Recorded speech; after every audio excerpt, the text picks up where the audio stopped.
Hello, my name is Troy Neihart, co-founder of Kannaway, and I'm excited to share with you some important information about our industry. The cannabis industry is growing exponentially, and companies, regulators, and media are all playing catch-up. At Kannaway, we want to make sure you are well educated and understand what we're doing, how we're doing it, and how you play an important role in educating the world and helping revitalize the amazing plant known as hemp. So let's get started by telling you what we do. Kannaway is a hemp lifestyle company with a focus on health and wellness, and it is important to know that we do not sell marijuana.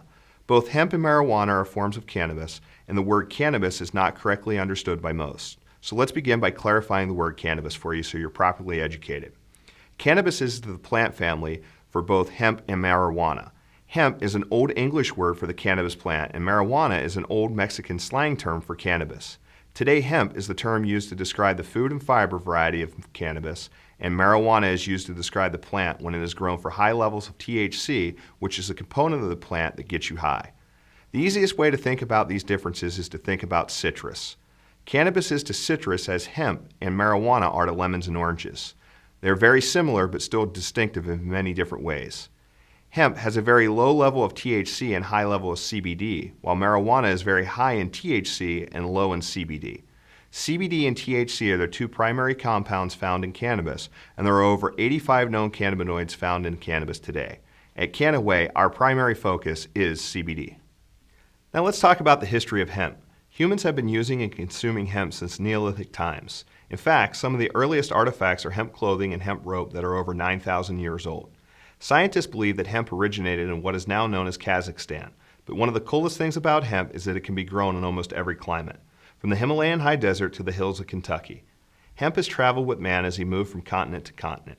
It was used as food, clothing, rope, and oil. Hemp was part of many ancient sacred religious practices as well. Hemp arrived in America with some of the earliest settlers. In fact, it enabled explorers to find the New World. Hemp was the only fiber used for the sails and the riggings of ropes for thousands of years.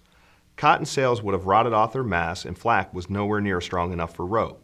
It's hard to believe that hemp played such an important role in the economy of America as well. There was a time when you could pay your taxes with hemp. Farmers in certain states actually faced fines for not growing hemp. Both George Washington and Thomas Jefferson also grew hemp.